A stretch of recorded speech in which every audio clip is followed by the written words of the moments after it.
अरे आप अकेले ही आयल बाड़ा, रचना के नाले आइला साथे। प्रेम, इनके पानी पिलावा। आवा, हमरे घर के पानी तब पिए बना आप। ना थैंक यू, हम सिर्फ ही कहे आयल बानी कि हम डीएनए टेस्ट करावे खातिर तैयार बानी। ई डीएनए टेस्ट का होखेला? दादी, एक छोटा सा टेस्ट होखेला जोने से ही पता चली कि आकाश वो बच्चा के बाप बा कि ना। पागल हो गए बाड़ तू लोग। अरे ई काहे ना पता करेला कि वो आपस में मिलत रहले कि ना, एक दूसरा के पसंद करत रहले कि ना। माँ जी, अभी तक तो ई पता भी न चलल बा कि वो बच्चा आकाश के ह। अब अगर उ लड़की और ओकर भाई चाहत बाड़े डीएनए टेस्ट करावे तो हमके कौनो आपत्ति नहीं खे। दादी, हमरा ख्याल से ताई जी ठीक कह रहल बानी। वो लड़की आकाश के दोस्त हो सकेली, गर्लफ्रेंड हो सकेली, लेकिन यहाँ पे बात कुछ आगे बढ़ चुकल बा। हमरा ख्याल से प्रूफ तो चाहिए। हर बार लड़की के ही प्रूफ काहे देवे के पड़ेला? जे मर्जी आवे करा। लेकिन एक बात हम कह देता नहीं, अगर ई बच्चा वाकई आकाश के भइल तब फिर ई घर में उहे लड़की बहू बन के आई। डीएनए टेस्ट खातिर आकाश के भी आवे के पड़ी, ओकर सैंपल के जरूरत पड़ी। यही खातिर हम एकरा लेके जा रहल बानी। चलो।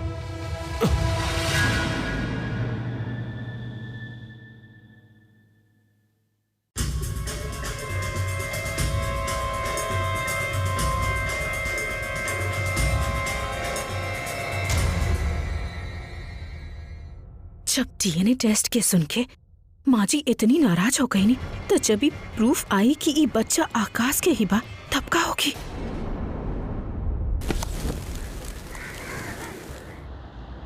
मिस्टर गोरख काटके की फाइल दिया। जितना भी client pardon, please inform everyone all the names and all I want on paper. सबका नंबर और सब। पूरब, तू डिक्टेशन देत रहला ना? का कहत रहनी हम? मिस्टर रजत, उज्जैन मिस्टर राठौर के फाइल पर प्लीज ओकर हार्ड कॉपी लाके दी। ओके सर।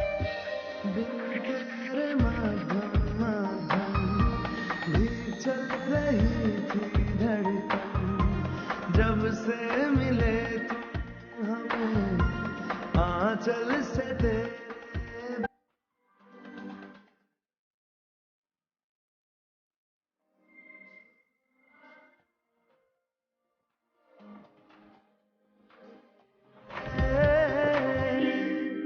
हमके बाहर कोनो मीटिंग में जाएगा aunty, and papers and file तू सब ढूंढ लिया। लेकिन सर तू तो पेपर्स अर्जेंटली मंगवा ले रहला, राइट?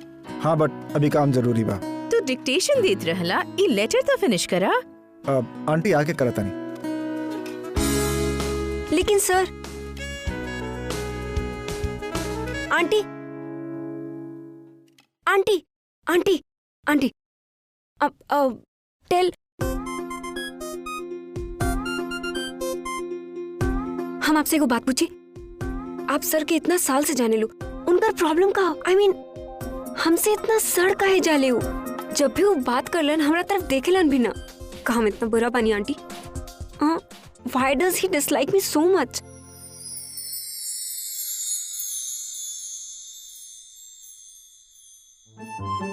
आंटी के पास भी कोनो जवाब नहीं के। भगवान ही बता पाइए कि इनके हमरा से इतना एलर्जी का है बा।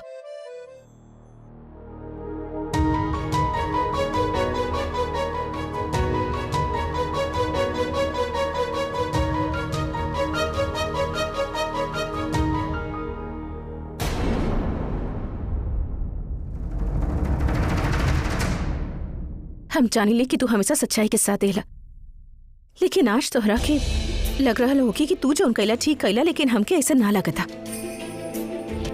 एक लड़की की इज्जत पर आंच उठल और तू डीएनए टेस्ट खातिर बोल देला। तोहरा अपन बहन सकल देखा होकर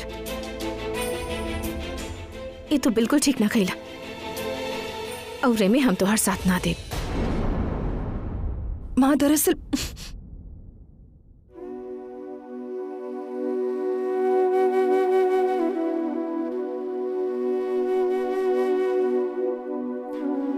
माँ,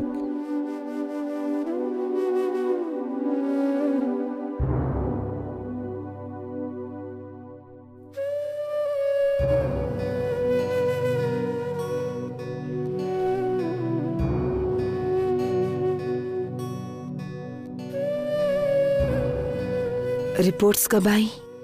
कल सुबह 11 बजे आई। कहीं वो लोग कल के ही ना कहे कि तू रिपोर्ट के साथ छेड़खानी कैले बड़ा, यही से रिपोर्ट डायरेक्टली उनकरे घर मंगवाले बानी।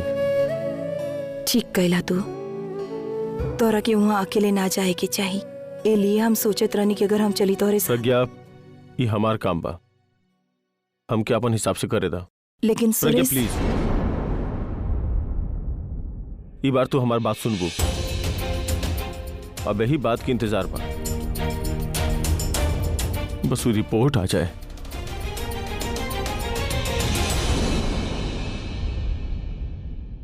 मॉम मॉम, आप तो कहत रहनी कि हमनी क्या ऐसे ही बच जाए? वो लोग भूल के भी डीएनए टेस्ट ना कराई हैं। See what's happening. जानी ले हम आज रात हमनी के बहुत भारी जाई। हमके पहले ही बताओ कि हमारी शादी कैसे होके वाला बा। दादी के पसंद रचना से कि आपके पसंद स्वीकृति से? वही सियाना लोग कह गए बाड़न, जौन बोबा ओहे कटबा।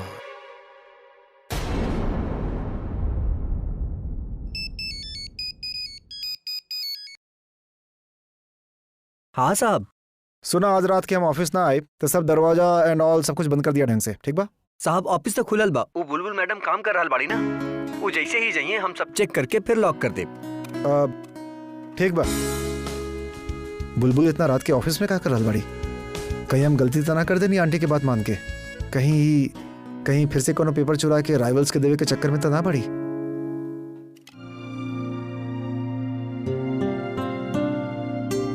ये बात के खास ख्याल रखिया कि इनके कोनो टेंशन ना होके के चाही। जी डॉक्टर, थैंक यू।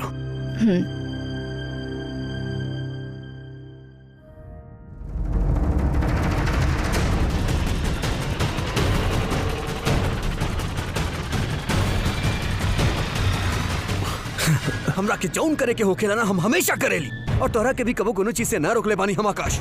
लेकिन तू लड़की के साथ जौन कैले ना, ओकरा वजह से हमार दादी के स्ट्रेस भइल बा, उनकर तबीयत खराब हो गई। तू जाने ला हमार मॉम डैड ना बाड़े, लेकिन हमरा खातिर हमार दादी वो दोनों से बढ़ के बाड़ी। और अगर दादी, आलिया और पूरब, अगर ये तीनों के खरोच भी आवे ना तो हमरा से बर्दाश्त ना होखेला। हम तारा से भी प्यार करेली आकाश, लेकिन तू हमार दियल हर चीज के नाजायज फायदा उठेले बाड़। और ई बार तो तू सारा हद पार कर देला आकाश। एगो लड़की से शादी कैला, ओकरा प्रेग्नेंट कैला, ओकरा बाद ओकरा छोड़ देला। भाई लिसन टू मी। भाई हम ऐसा कुछ नहीं की कैले। भाई आई स्वेयर भाई कल डीएनए टेस्ट की रिपोर्ट आ जाए, भाई सब पता लग जाए भाई कि सच का बा। अगर हमार कोनो गलती होगी ना तो आप जौन सजा देखब, जौन पनिशमेंट देब हम ले। पर भाई अगर हम निर्दोष निकलनी तो आप वो लड़की और फैमिली के सख्त से सख्त सजा दे। मार्क माय वर्ड्स, ये सब पैसा खातिर हो रहा बा। बिकॉज जाने ले कि आप कितना बड़ा सुपरस्टार बनी। आपके फेम, आपके स्टारडम, आपके हर चीज, आपके नाम तक के फायदा उठाना चाहता है लोग। फाइन, अगर कल के रिपोर्ट से ही पता चल जाए कि वो बच्चा तोहार नहीं किया आकाश, तब तू जौन बोलबा हम करब। लेकिन अगर तू झूठा साबित भइला ना तो हमरा से बुरा क्यों ना होगी। God help you. भाई शिट पता ना का सोच के हम बोल देने की रिपोर्ट हमारे फेवर में आई। बटी होगी कैसे? गॉड, कल अगर सच सामने आ गई, भाई विल किल मी।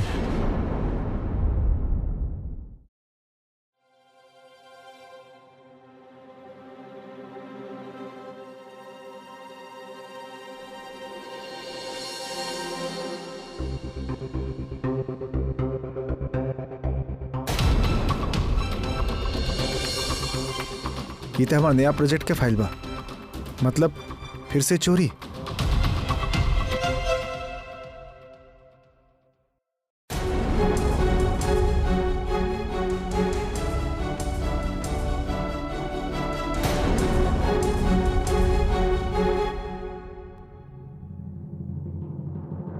तो तू हमार कंपनी का डेटा चुरावत रहलू? हाँ, I can't believe this. John company तोरा के जॉब देलस, तोरा पर विश्वास केलस, यहाँ तक कि सेकंड चांस भी देलस, वही के चीट करताड़ू। कैसन लड़की बाड़ू तू? व्हाट्स रॉन्ग विद यू? तोरा जगह कोनो लड़का के रखती तो ज्यादा अच्छा होत। का शीशी करताड़ू? अरे तू 2 मिनट शांत ना रह सकेला? हम यहाँ केहू खातिर रुकल बानी, काहे कि ओके हम रंगे हाथ पकड़ के का चलत बोला ताड़ू तू? का मतलब है तोहार? मतलब हम दोनों के अलावा यहाँ केहू और भी बा? के भैया? केहू बा, हम ना जाने।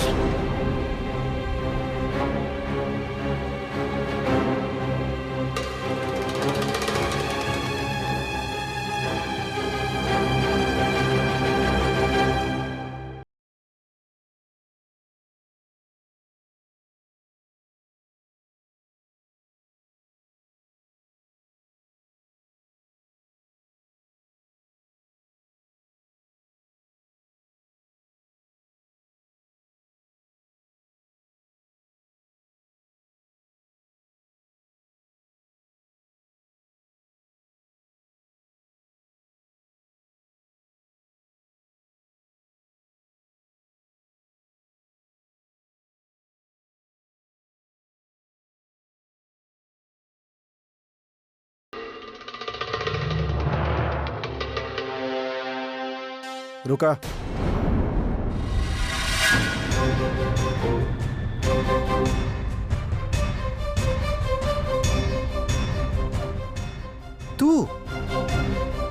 तू हमार कंपनी के डेटा चुरात रहलू। चाबी कहां से मिलल तोरा ऑफिस के? Tell me, where did you फाइंड द कीज? तो हर एम्प्लॉय से लेनी बात रही कि हम ओकर फेवरेट फैशन मॉडल बानी और हमसे बहुत प्यार करेला। अगर हमके डंप करे से पहले केहू एक बार भी ना सोचलस तो हम डॉक्यूमेंट चोरावे से पहले 2 बार काहे सोचे? बस तोहरे एम्प्लॉय के यूज करके एक डुप्लीकेट चाबी बनवानी और बाकी तो तू सब कुछ जानबे करेला। डम कैले एकर मतलब ई लइके। बुलबुल प्लीज, ये हमारा पर्सनल मैटर बा, तू अंदर केबिन में जा।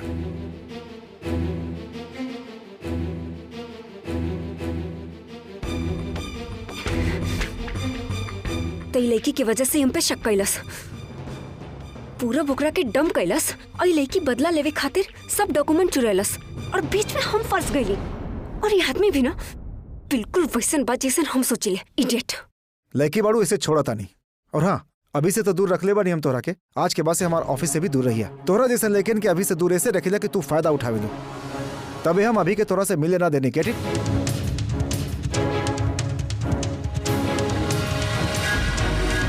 इतनी ग्लास की वजह से कुछ सुनाई भी ना दे रहल बा।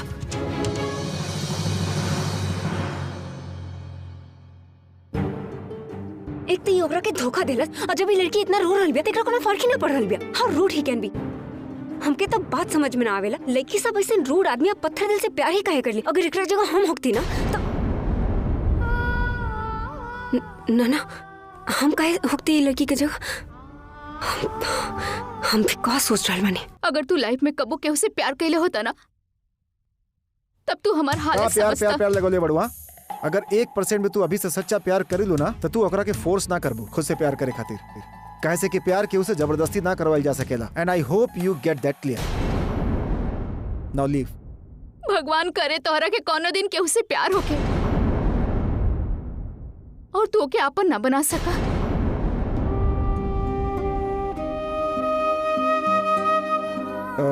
बुलबुल, हमके तोरा से कुछ कहे के रहे। Look, I am sorry. हमके केहू के सॉरी या थैंक यू की जरूरत नहीं है। बुलबुल, रात काफी हो गई बा, हम तोरा घर छोड़ देता नहीं। तू छोड़े में माहिर बाड़ा और हम केहू के छोड़ के मौका न देले। मतलब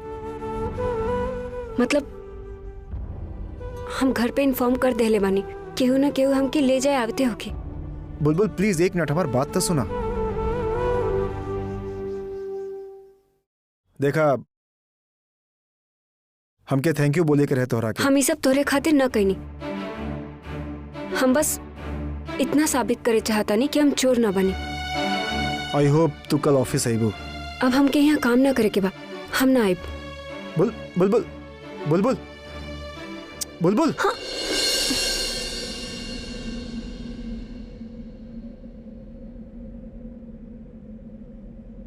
तोरा क्या आवे के पड़ी? काहे आइब हम? कहे कि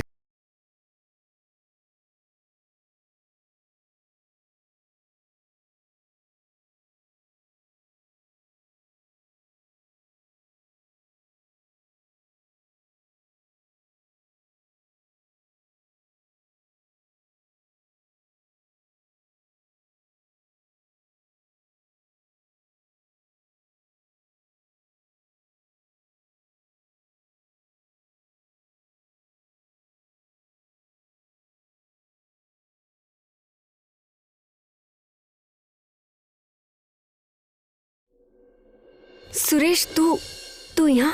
काफी रात हो गई रहे तो प्रज्ञा कॉलिंग की तोरा के हम पिक कर ली। तो हर चेहरा इतना काहे उतरल बा? ना सुरेश, कुछ भी तरह हमके जल्दी से घर पहुंचा दे प्लीज।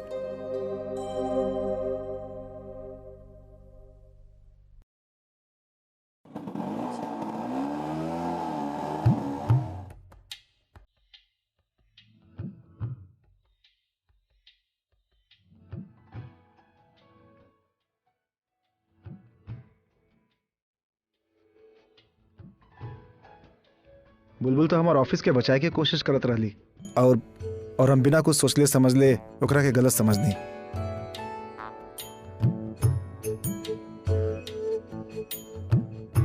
प्यार है या सजा है मेरे दिल बता, टूटता क्यों नहीं दर्द का सिलसिला, इस प्यार में हो कैसे कैसे इम्तिहान, ये प्यार लिखे कैसी कैसी दास्तां, या रब्बा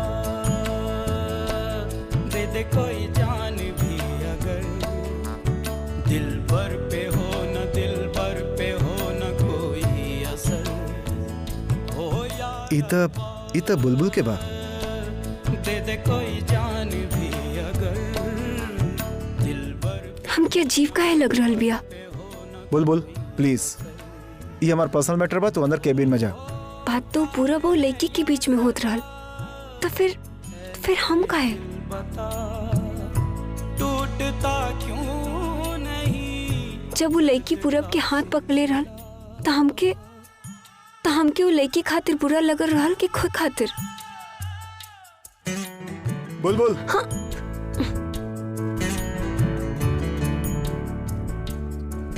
तोरा के आवे के पड़ी। काहे आइब हम? काहे कि हम चाहता नहीं। हम ही जॉब दोबारा ई लिए ज्वाइन कैले रहनी कि हम खुद के सही प्रूफ करे के चाहत रहनी, या फिर ई लिए कि हम पूरब के मिस करत रहनी? नो नो नो नो, हम काहे मिस करब पूरब के? ऐसन तो हो ही ना सकेला।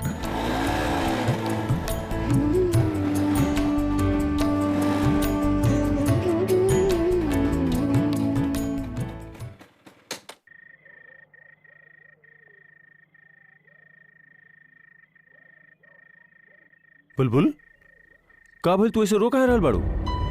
तोहार बॉस तोहरा के कुछ कहलस त ना? ना ना ना, वो कुछ ना कहलन। वो हमके गलत समझ ले रहलन, लेकिन हम प्रूफ कर देनी कि हम गलत ना रहनी। और ये हासू तो वो स्कूटर पे बैठल रहली ना था, कुछ चल गई। बुलबुल झूठ मत बोला। देखा हम तोरा के रोवत ना देख सकीले, और अगर तोहार बॉस तोहार दिल दुखोलस तू हमरा के बोला काहे कि हम ओकरा के छोड़ब ना। बॉस के बारे में उल्टा सीधा मत बोलो, ओके? हमार बॉस है, हमार जॉब, हमार पर्सनल लाइफ में इंटरफेयर मत करा। स्टे आउट ऑफ इट, ओके?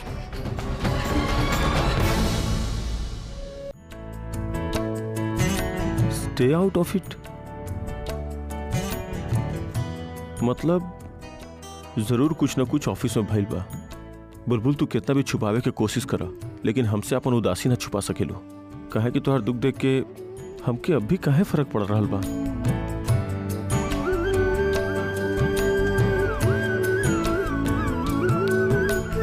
कैसा है सफर वफा की मंजिल का, ना है कोई हल दिलों की मुश्किल का, धड़कन। कैसन आदमी बानी हम जे हमसे सीधा मुंह बात भी ना करेले, और हम ओकरा से प्यार करीले, लेकिन जे हमसे प्यार करेले वो सिर्फ हमार दोस्त बिया, हमार सबसे अच्छी दोस्त। कहीं तो हर लम्हा होठों पे फरियाद है, किसी की दुनिया चाहत में बर्बाद है, या रब्बा दे दे कोई जान भी अगर, दिल भर पे हो न दिल भर पे हो न कोई असर हो, या रब्बा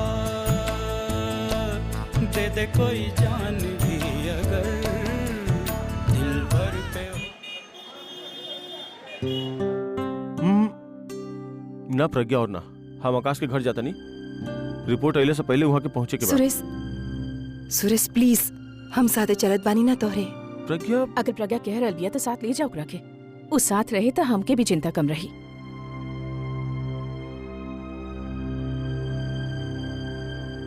प्रज्ञा प्लीज समझे के कोशिश करा। वो लोगों पे भरोसा ना कइल जा सकेला कि वो लोग कोनो भी हद तक गिर सकेले, और अगर हमार वजह से फिर तोहरा पे कोनो मुश्किल आवेला तो हम अपना आप के माफ ना कर पाई। वैसे भी हमार वजह से तू और हम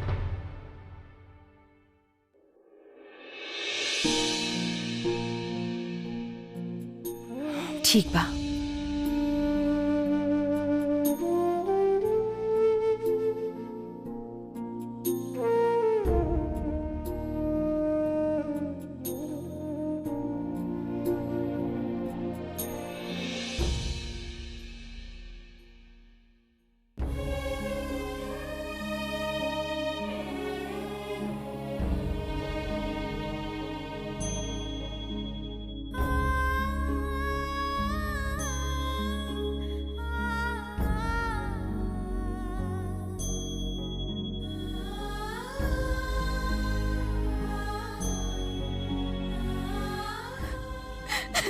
काहे रो रहल बाड़ू तू? बिल्कुल ना रोवे के। आज तो तोहर भैया तोहरा के इंसाफ दिलावे गइलन ह। एक बार वो रिपोर्ट उनके सामने आ जाए तो खुद वो आकाश के रिजेक्ट कर देहिया।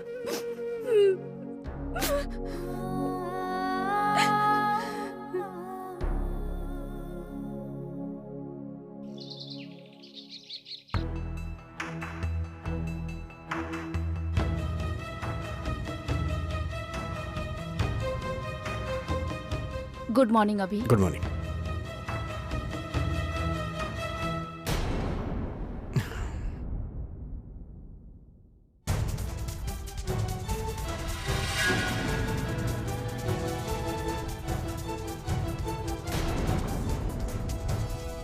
नमस्ते आंटी।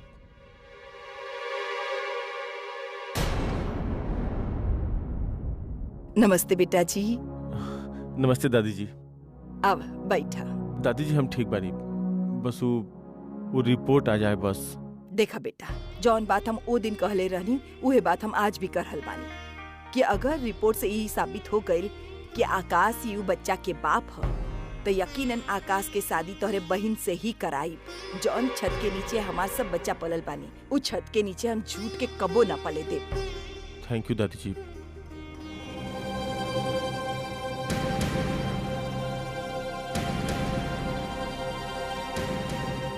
सर रिपोर्ट।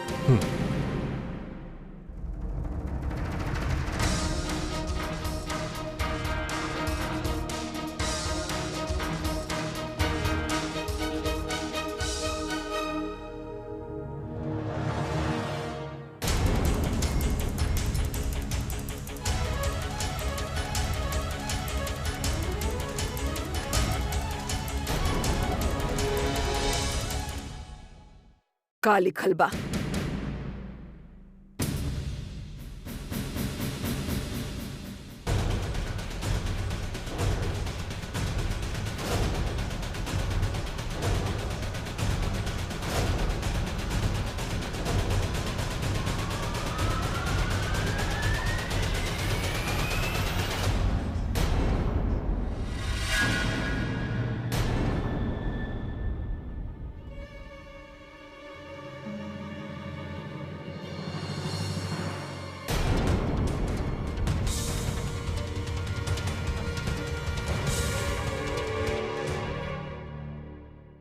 हमके पता रहल तो हमरा से झूठ ना बोलबा।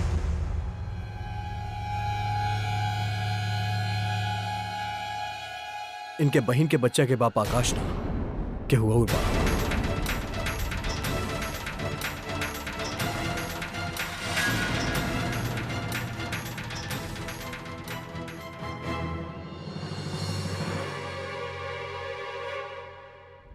कैसे? देखा बेटा, हम कहले रहनी ना ई छत के नीचे झूठ ना पले देव। झूठ आकाश ना तो हर बहन तो उसे बोल ले पिया।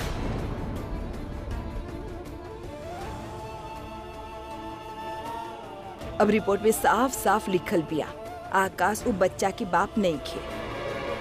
हम तोहरा पे इल्जाम ना लगा रहल बानी, तोहरा से रिक्वेस्ट कर रहल बानी कि अपनी बहन के भी हालत के समझे के कोशिश करा। ओकरा पे गुस्सा मत होइया। और बेटा ओकर शादी उही लड़का से करी हा जेकरा के वो प्यार करेली।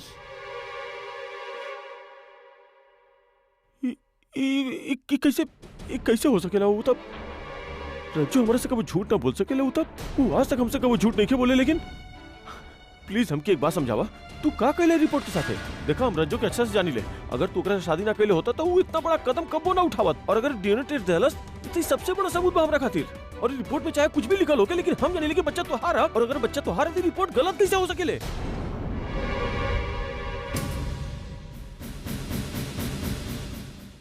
आई नो तू और तोहार माई मिलके ये सब कहले बड़ा ना। अरे कितना घटिया लोग बड़ा यार तू। Mind your language. देखा हमके डीएनए टेस्ट फिर से करावे के बाद तोहरा फिर से हमारे साथे चले के पड़ी। चल हमारे साथे। बंद कराई बकवास और खबरदार हमरे फैमिली से ऊंचा आवाज में बात करे की कोशिश करी। अब ई रहल सच, ई रहल सच। अब बोला तुम्हारे वजह से कल रात के हमार दादी की तबीयत खराब हो गई। पब्लिसिटी खातिर कोनो भी हद तक जाइबा ना। अरे भाड़ में गई तोहारी पब्लिसिटी और तोहार पैसा। हमके सिर्फ अपन बहन से मतलब ठीक बा। तोहार भाइयों की जिंदगी खराब कर देहलस। तू लोग कितना बार बताई कि ये बच्चा वही के हा, बच्चा वही के बा। और आज से ये रिपोर्ट भी बदल देहलस। तोरा के समझ में नहीं क्या रहल बका? धोखा देहले बाबू। तू लोग के तो हम कोर्ट में लेके जाए, लेकिन ओकरा से पहले तोहार भाई के हमारे साथे आवे के पड़ी। ठीक बा? चल हमारे साथ। खबरदार अगर हमारे भाई के हाथ लगावे की कोशिश भी कैला, अब तक तरह के दादी की वजह से झेलत रानी। लेकिन अब बहुत हो गई बकवास, निकल यहाँ से। तोरा हमारे साथे आवे के ही पड़ी।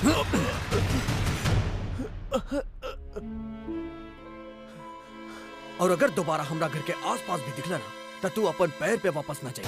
आइब वापस आइब, और तब तक वापस आइब जब तक हमारे बहन के इंसाफ ना मिल जाए। अरे तू होकबो दुनिया वालन खातिर बड़का Rockstar, whatever you call yourself. ठीक बा? हमके कोनो फर्क ना पड़ेला। ठीक बा? चलो तू देखे चाहत बड़े ना कि हम के बानी। चल तू ना जानेला कि हम के बानी। हाँ, इनाम ये पैसा हम ही खातिर ना कमीले बानी कि तू जैसन लोग आके हमरा के ब्लैकमेल करे। आज तू हमरे परिवार पे झूठा इल्जाम डालले बाड़े। हमरे लिए हमार माँ, हमार बहन, हमार दोस्त सब कुछ बा।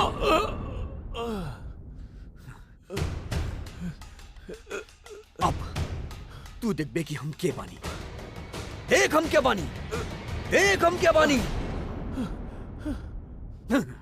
उठा के बाहर फेंक देगा। चलो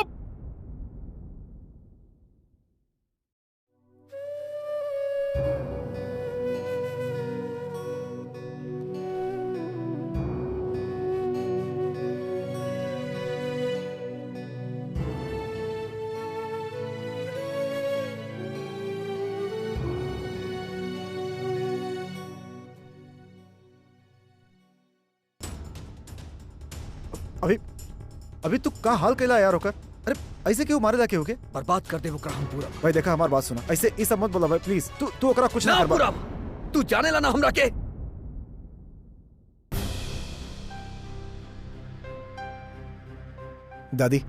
दादी आपे समझाइए एकरा।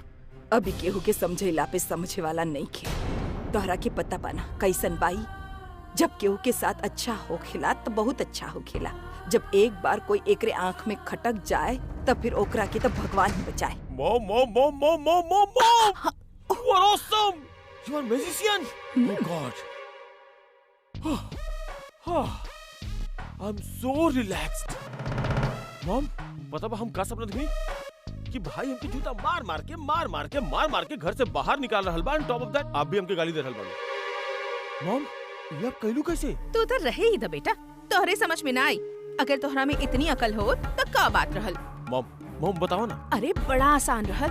हम अभी के समझवनी कि हमनी के डीएनए सैंपल्स अपने डॉक्टर के भेजे के चाहिए ताकि रिपोर्ट में कौनो गड़बड़ी ना होखे। उ मान गई। फिर का रहल, डीएनए सैंपल के रिपोर्ट डॉक्टर के पास जाए से पहले ही हम बदलवा देनी। अब जब तोहर सैंपल वहाँ गई ही ना तो रिपोर्ट कैसे मैच करत? अब तो तोहरे सर पर सहरा सजी सिर्फ हमने पसंद की लड़की के। अब तू चैन की नींद सुता और रईस बने के सपना देखा। हम जात बानी दादी के पास शादी की तैयारी करे।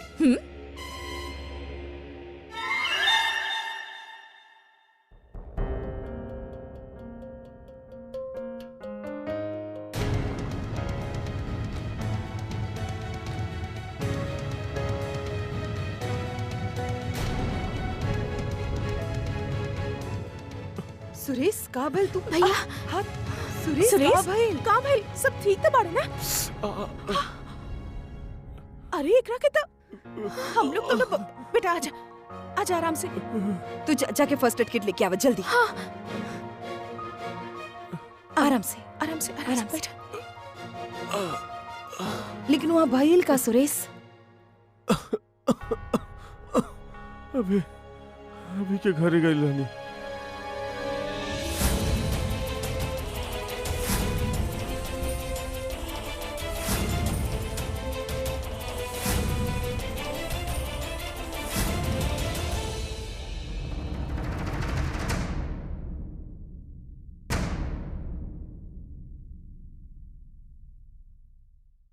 अच्छा भइल कि माधवी जी यहाँ ना बानी।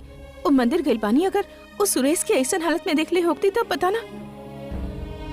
हम ना हल्दी के दूध लेके आवत बानी, उसे आराम मिली। तू तब तक इनके घाव में मरहम लगा। रचना आजा बेटा, तू हमारी मदद करता।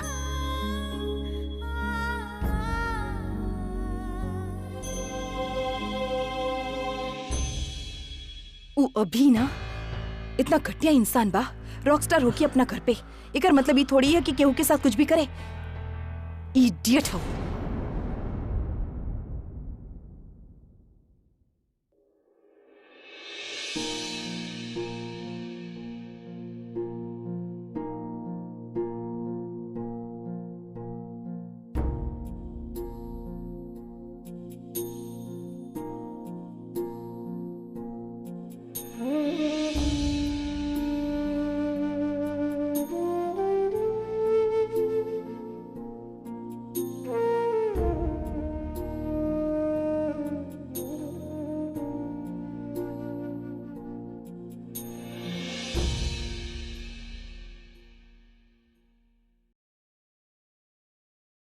हम ठान ले बनी कि हम ये बात के तह तक जाए और जब तक रज्जू के हक ना मिल जाए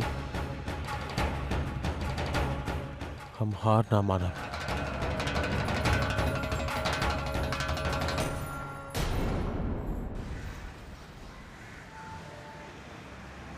आ गई बिया के aunty?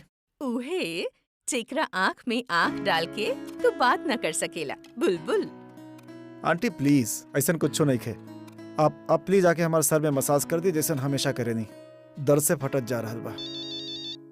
Yes Mrs Chadha, I'll send you a fax right away. अब पूरब हमके एगो फैक्स करे के होगी। हम 5 मिनट में आ जाए। अच्छा आंटी आवाज से मैं सर दर्द के गोली लाई प्लीज। Yes I will.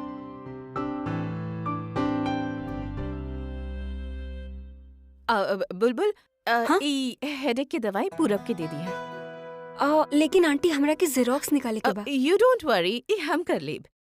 कितना देर लगा दे लो। अब प्लीज आके हमारे सर के मसाज कर दी, दर्द से फटत जा रहा बा। प्लीज जल्दी करें, I have really bad headache. एक तो कल के बाद फूल के ऑफिस आयल बनी, ये अब हमरा के मसाज करे के कहा था। इस सांचो हमके डिजर्व नहीं के करत।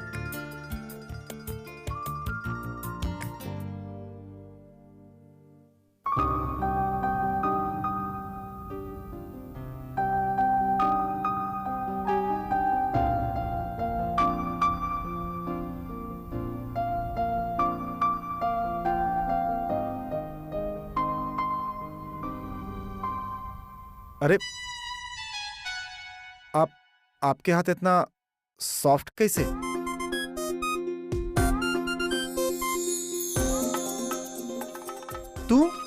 तू यहाँ का कर रहल बाड़ू? मसाज? तो से के कहलस मसाज करे के? तू ही तो कहले रहा। हमके लगल आंटी बाड़ी, ऐसे हम कहनी।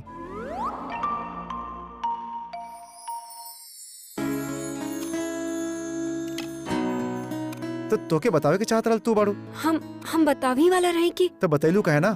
बॉस होके के बड़ा रौब जमावेला ना। तू तो मौका खोजत रहला ना डांटे के। अच्छा हाँ, आपके देखे के चाहिए ना कि के नॉक करत था। और हमके का पता कि तू आंख बंद करके केकरा बारे में सोचत रहला। अरे हम कदी ना, हमके लागल तू आंटी बाड़ू। ठीक बा, हम आंटी की भेज देता नहीं। बाकी मसाज तो उनकरी से करवा लिया।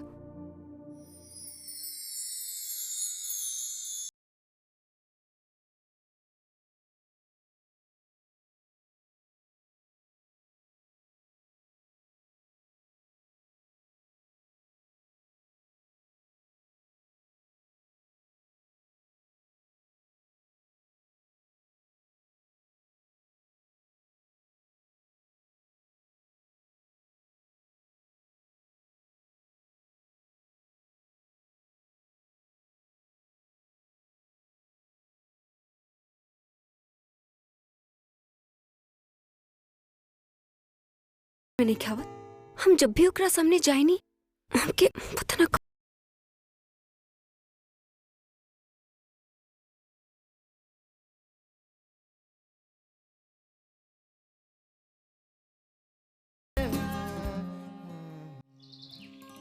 अगर आप लोग वो प्रोफेसर के कॉलेज से ना निकलना तो हम आपके कॉलेज यूथ फेस्टिवल में परफॉर्म ना करब।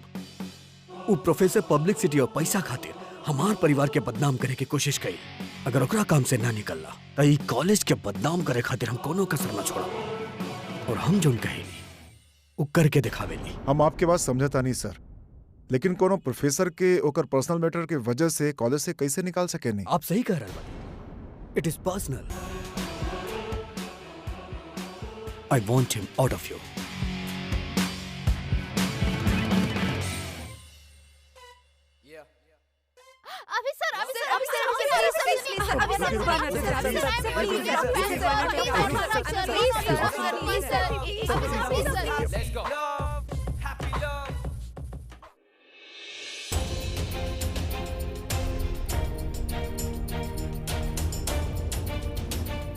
ई अभी यहाँ का कर रहल बा।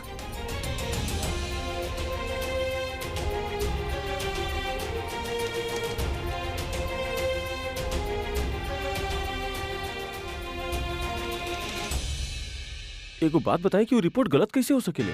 हमारा मतलब आप उस सैंपल के ठीक से जांच तक कैले रहनी ना? सर एक मिनट, आप लोग हमरे यहाँ डीएनए सैंपल देले तो जरूर रहले, हाँ। लेकिन ओकरा से पहले हम अपन जांच करती। आकाश जी के यहाँ से एगो आदमी आयल और वो सैंपल उनके फैमिली डॉक्टर के पास ले गए और हमनी के लैब से एक बार सैंपल चल गई। ओकरा बाद हमनी के कोनो जिम्मेदारी ना होखेला।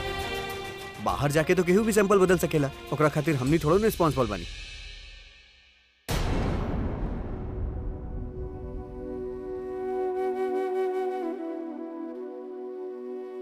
अब समझ में आयल लोगन के चाल। आकाश यहाँ के डीएनए टेस्ट देहलस, लेकिन फिर वो सैंपल अपन फैमिली के डॉक्टर के पास लेके गई ताकि वो बदल सके। कितना घटिया लोग बड़े ही सब।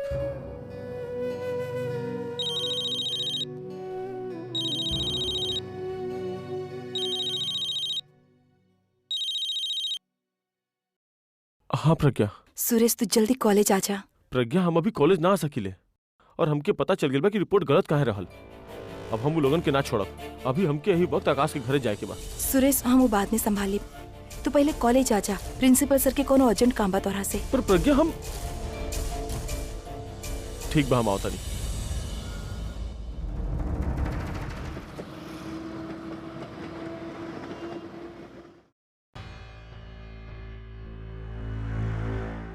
प्रज्ञा दर्द कैसन बा तोहार? हम ठीक बानी, लेकिन भइल का? प्रिंसिपल सर कोनो अर्जेंट काम से बुलवले बानी, पता ना का। अच्छा ठीक बा, हम देखा था। हाँ आराम से।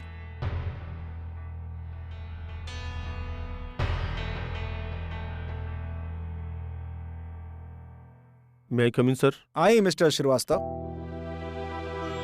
Good evening sir. Good evening. Good evening sir. बैठी मिस्टर श्रीवास्तव। थैंक यू सर।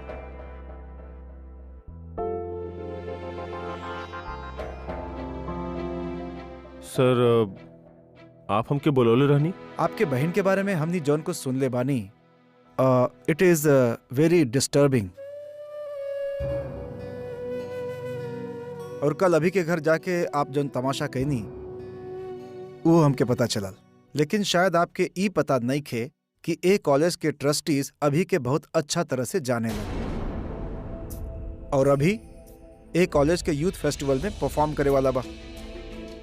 और जब अभी के पता चली कि आप यही कॉलेज में पढ़ाए नहीं तो शायद वो परफॉर्म करे से मना कर दे। We will not able to afford this Mr Srivastava.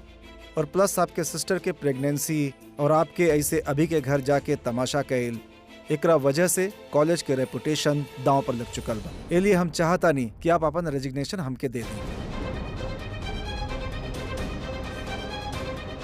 Otherwise Mr Srivastava, unfortunately we will have to terminate you. ये आप का बोल रहे बानी सर? आप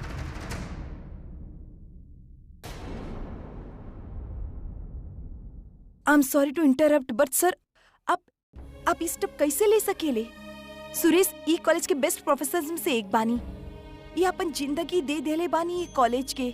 सर सुरेश की वजह से ना अभी जैसन लोगन की वजह से कॉलेज के माहौल बिगड़ेला। He is very bad influence on students sir. वो बिल्कुल भी अच्छा इंसान नहीं है और आप ओकरे वजह से सूरज जैसन इंसान की निकाल रहल बानी। ये इतना सच्चा बा sir. He is a role model for us students. आप ऐसे ना कर सकेले सर। एक मिनट प्रज्ञा, ये लोग अपन फैसला कर ले बड़े।